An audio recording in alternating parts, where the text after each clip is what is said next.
Nesses últimos dias, depois do afastamento do pastor Paulo Júnior, muitos na internet começaram a criticar muito o pastor Paulo Júnior, falando até mesmo o que não sabem. Pastor Marcos Granconato fala sobre o real motivo do afastamento do pastor Paulo Júnior. Confira agora o vídeo.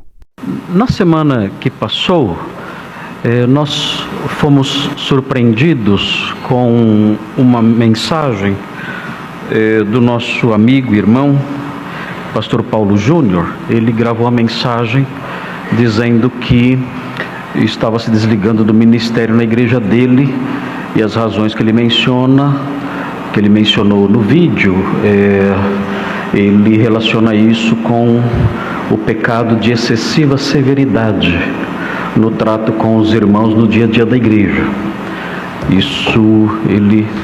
Eu não me lembro agora, mas alguém disse também de excessiva severidade até no trato com a família. Não me lembro disso, é isso também? Não me lembro agora.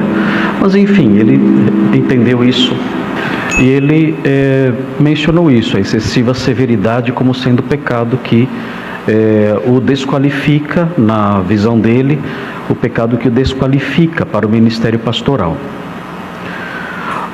Irmãos, várias pessoas escreveram dizendo que eu deveria me manifestar sobre isso e tudo mais.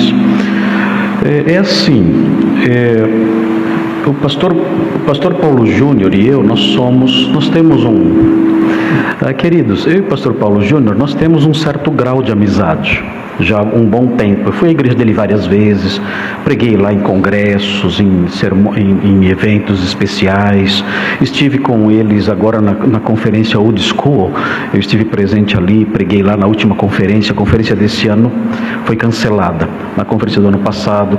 Então é um irmão querido, e o que deve ser levado em conta, que o Paulo Júnior não disse e que as pessoas talvez não saibam, não sei, mas é que o pastor Paulo Júnior, ele está doente. O pastor Paulo Júnior, ele, antes disso tudo acontecer, mais ou menos há um mês e meio atrás, mais ou menos, ele esteve em minha casa, e ele ficou em minha casa com a família toda por 2 dias. E nós tivemos ali um tempo muito gostoso de comunhão e tudo mais, e desfrutando da nossa amizade ali. Ele disse para mim: pastor, eu estou muito doente. E ele disse: eu estou com uma síndrome chamada síndrome de burnout. E essa síndrome, segundo ele, se manifestou das mais diversas formas, deixando extremamente abalado emocionalmente. É muito forte isso. Eu não entendo desse problema.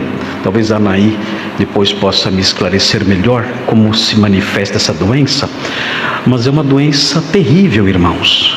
Ele disse para mim: eu estou com isso porque eu não tiro férias há 23 anos. Irmãos, vocês sabem o que é isso? Sem férias há 23 anos. Isso se somou com outros problemas próprios do pastorado e tudo mais, e ele foi diagnosticado assim, com essa séria enfermidade que deixou ele bastante abalado e fragilizado, e os médicos deram a ele uma licença de 3 meses do ministério, para que ele pudesse descansar e se recuperar, inclusive com remédios e tudo mais. Eu, na realidade, nem sei se eu poderia falar isso aqui.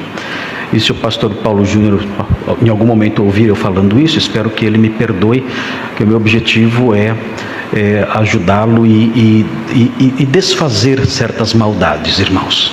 Desfazer certas maldades que eu tenho visto nas redes sociais contra ele. E ele disse isso para mim, contou os detalhes acerca da sua enfermidade, o modo como a enfermidade tem se manifestado nele, preocupando muito a sua esposa e tudo mais. É um sofrimento intenso. Eu nunca tive esse problema, mas a descrição que ele fez para mim desse problema foi uma descrição que me deixou impressionado com o modo como ele vem sofrendo com isso. E ele então obteve dos médicos essa licença de 3 meses. E passou em minha casa, ficou ali 2 dias em minha casa, e de lá ele foi para um lugar mais isolado da família para descansar esses 3 meses. E dentro desse período de 3 meses, isso aconteceu. Ele pediu o afastamento do ministério pastoral, dizendo que não estava qualificado para isso. Irmãos, eu discordo disso. Eu não creio que o pastor Paulo Júnior esteja desqualificado para o ministério por causa do que ele fez, não creio. A desqualificação para o ministério, a meu ver, existiria se ele se mantivesse obstinado nisso. Porque nesse caso, ele não poderia ser considerado irrepreensível. Mas quando um pastor é chamado, exortado, admoestado, reconhece seu erro, entra numa fase de contrição, de tristeza pelo seu pecado e se arrepende disso, essa é a maior prova da sua qualificação. É esse o homem irrepreensível. O homem irrepreensível é o homem que, quando confrontado com brandura e com a Bíblia em punho acerca das suas falhas, reconhece isso e se arrepende, confessa e abandona e segue em frente. Ao quebrado, é verdade, mas prossegue. No entanto, acredito que até por causa da fragilização emocional decorrente da doença, ele tomou essa decisão. Não sei se a igreja, os líderes da igreja também o obrigaram a isso, não sei. Eu acredito, a minha visão, não falei mais com ele depois que ele esteve em casa, mas a minha visão é que ele poderia talvez pedir um período de descanso maior, ou aproveitar esse período que os médicos deram de 3 meses para rever tudo isso e se comprometeram à mudança, caso a sua severidade seja realmente uma severidade muito grande. Eu não conheço o dia a dia dele na igreja, não sei. Mas não acredito que ele seja um homem desqualificado para o ministério, e o vídeo que ele gravou, na minha opinião, é a maior prova de que ele não é um homem desqualificado para o ministério. Se houvesse obstinação, eu sou assim, é meu jeito, quem gosta, tudo bem, quem não gosta, azar seu, eu vou continuar desse jeito, aí é diferente. Aí é diferente. Você está desqualificado para o ministério. Ou qualquer outra área da vida, que é elencada lá em 1 Timóteo 3, onde há as qualificações. As qualificações estão lá, para o episcopado. Então, se a pessoa quebra um daqueles fatores, suponhamos que eu deixe de governar bem a minha própria casa. Vamos supor que isso aconteça. Eu deixe de governar bem a minha própria casa, e os líderes da igreja me procurem e me exortem, e eu me arrependa do que estou fazendo e mude. Eu sigo em frente no ministério, entristecido, humilhado, mas com a vida de acordo com aquilo que a palavra de Deus ensina. Agora, se eu disser, a casa é minha, a família é minha, eu governo como eu bem entendo, aí é diferente, aí estou desqualificado. Então não vejo o pastor Paulo Júnior como alguém desqualificado. Acredito que tudo isso aconteceu especialmente em virtude da fragilidade em que ele está passando por causa dessa enfermidade grave, e lamento muito por tudo que aconteceu. Não tive a oportunidade de falar com ele ainda. Há pessoas maldosas, irmãos. Eu tenho visto na internet gente dizendo, tem mais coisa aí. Gente mentirosa, gente perversa. Pessoas que olham para a confissão dele e levantam suspeitas e calúnias sem perceber que o seu pecado ao fazer isso é infinitamente mais sério do que o pecado que ele confessou. Levantar calúnias infundadas contra um servo de Deus, contra qualquer pessoa, mas em especial contra um homem fragilizado como ele está agora. Levantar calúnias contra ele, levantar suspeitas contra ele e tripudiar um homem que já está sofrendo é um ato de crueldade, é um assassinato lento, muito mais grave do que qualquer postura de severidade no trato com as ovelhas. Muito mais grave, é um assassinato lento, considerando o estado de saúde em que ele se encontra. Outro fator importante que quero destacar aqui: a severidade do pastor Paulo Júnior, que ele confessou, naquele vídeo é no seu trato com os irmãos, e eu não me lembro agora, talvez com a família, não sei. Ele não confessou pecado de severidade contra os falsos mestres, e nem tem que confessar, porque os falsos mestres têm que ser tratados com severidade. O apóstolo Paulo chama os falsos mestres de cães. Cães. Paulo Júnior não chegou nesse ponto de chamar de cães, mas a palavra de Deus, o apóstolo Paulo chama os falsos mestres de cães.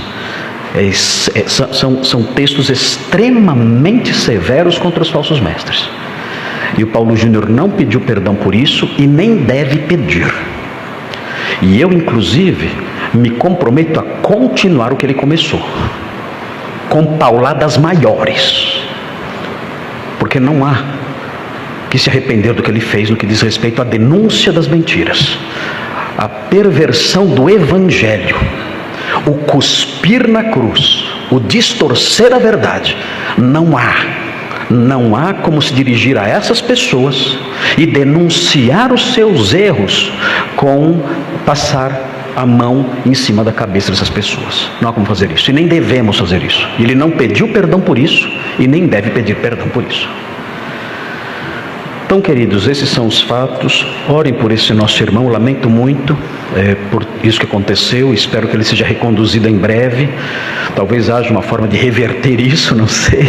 Eu gostaria que isso fosse revertido. Eu acho que ele é um homem que tem um dom especial de comunicação, tem o coração ardente, e temos falta disso hoje em dia.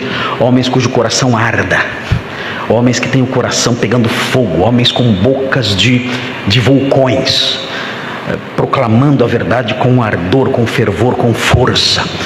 Isso faz falta nos dias de hoje, em que os pregadores são apenas papais noéis bonzinhos acariciando todo mundo, quando nós precisamos, na atual situação, na atual geração, precisamos de homens com força, com vigor.